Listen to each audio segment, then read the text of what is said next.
Can we start with this breaking news? We understand that there has been a U.S. raid targeting the Islamic State chief al-Baghdadi. He has been killed. What does this say to the world about the U.S. intention in regards to ISIS? Well, the intention is very clear, is that I would suggest it's probably United States Special Forces in some form or fashion, and they are relentless. If you're going to attack our allies, if you're going to be engaged in terrorism, you may be able to withstand it for a while, but at the end of the day, you will be found, you will be hunted down, and you will be eliminated.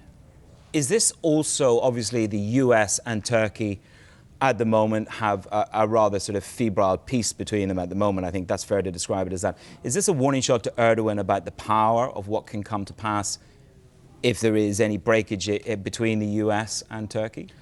I think that is part of a message that's been sent there. The other part is that if you are going to engage in terrorist activities, there is going to be a price to pay.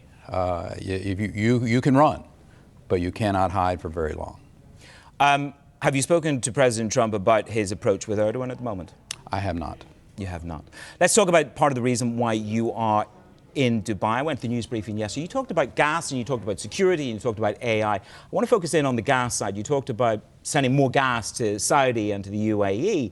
The UAE wants to be gas independent by 2030, and so does the Kingdom of Saudi Arabia. So do you want to sell more gas? Can we expect a big lift in terms of LNG shipments to the region? Or is it about getting the region to invest more in U.S. infrastructure? Well, I think it's all the above. The fact is that we've already sent, I think, 11 shipments to the UAE over the course of the last 3 years. We're going to continue to make that available. Gas is a transitional fuel. It has been, it always will be, or I should say for the next 30 years, as we transition to something else, whether it's renewables, whether it's to small modular reactors.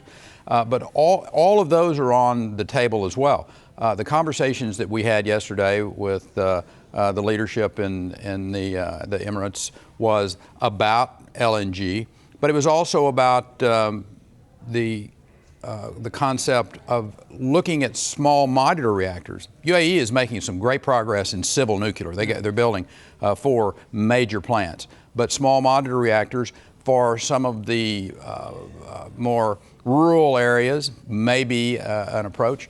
Obviously, what we're going to be looking at from the standpoint of renewables. I was at the solar plant yesterday.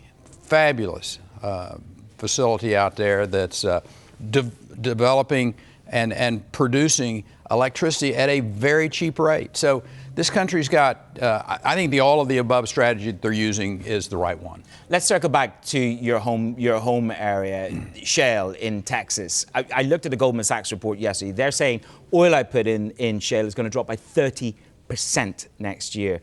Is Shale running into a big buffer? Is that ramp up in Shale running out of steam? Well, here's what's happening there. Associated gas is part of the issue out there, and not having all of the infrastructure in place to move the associated gas. Obviously, the associated gas keeps pressure on the oil and makes for more expensive production of that oil. So as we improve our ability to remove that associated gas, I think you'll see Goldman's estimates may be off a little bit. You'd never challenge a Goldman Sachs report, would you? Elizabeth Warren says that she wants to ban fracking everywhere if she gets into office, that is. How much of a threat is there to fracking at the moment, if this is the kind of language that the Democrats are using? Yeah. Well, the technology is irrefutable from the standpoint of that it works. I think it's safe. It's allowing the world to have access to LNG in particular that they've never had before.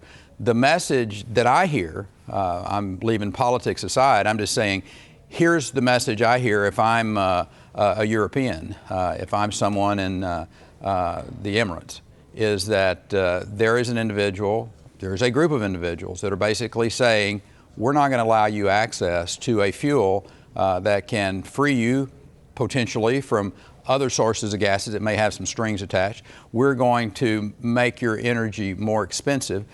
I'm not sure that's a really good message to try to be running in a political process where people are supposed to like what you are saying.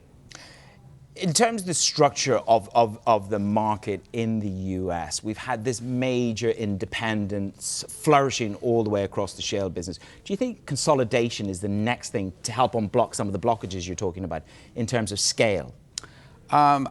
Listen, the market always addresses supply and demand.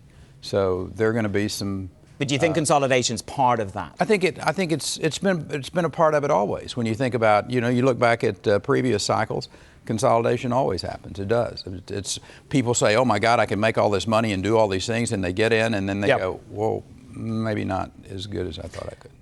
A year ago, we saw Mr. Trump tweet. We were getting ready to go to OPEC, and Mr. Trump tweeted his disdain, really, for what OPEC was doing in terms of output cuts. Here we go. We're a year later.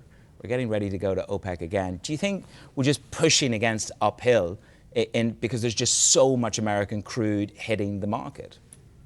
I don't have a problem with that. I mean, the point is, the world has changed. It's actually been turned on its head over the course of the last 5 or 6 years.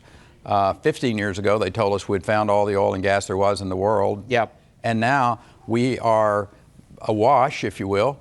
And the United States happens to be the ones that developed the technology, put the technology into place, and we're reaping the benefits. The world is reaping the benefits of this.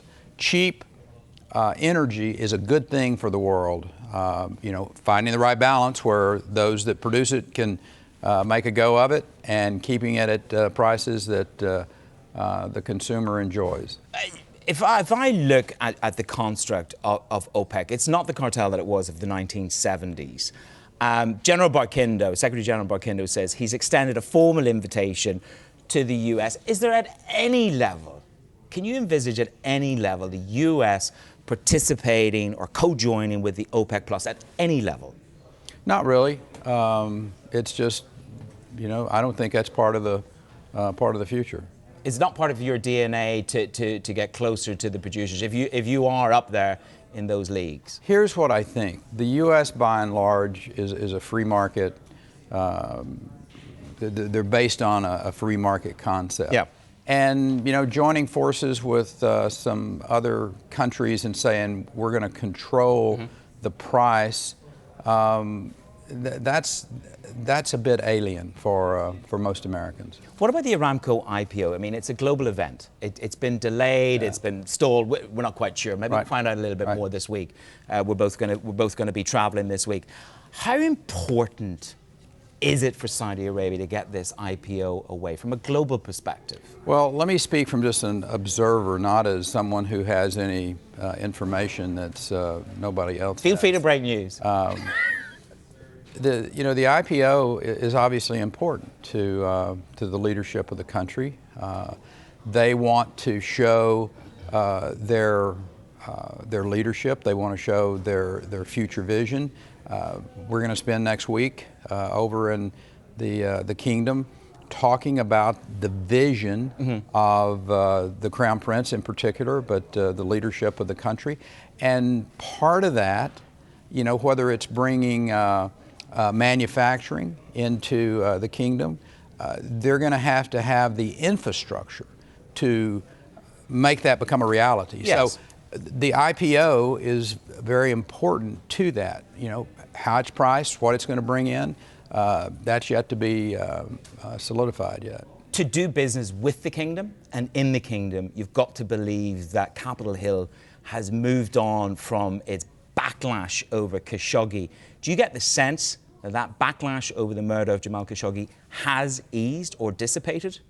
Well, I think it's certainly, as time gets between an event and the future, it's not to say that there's been a massive amount of forgiveness going on here. I think what has happened is that the old concept of time heals a lot of wounds, or all wounds. I don't think the latter part of that's correct, but as you get farther away from this, life goes on, and we're not going to hold this we're not going to hold this grudge forever. There's still a great deal of consternation and questions, but as a general rule in life, as you get time between a horrific event and the future, we realize that you've got to move on.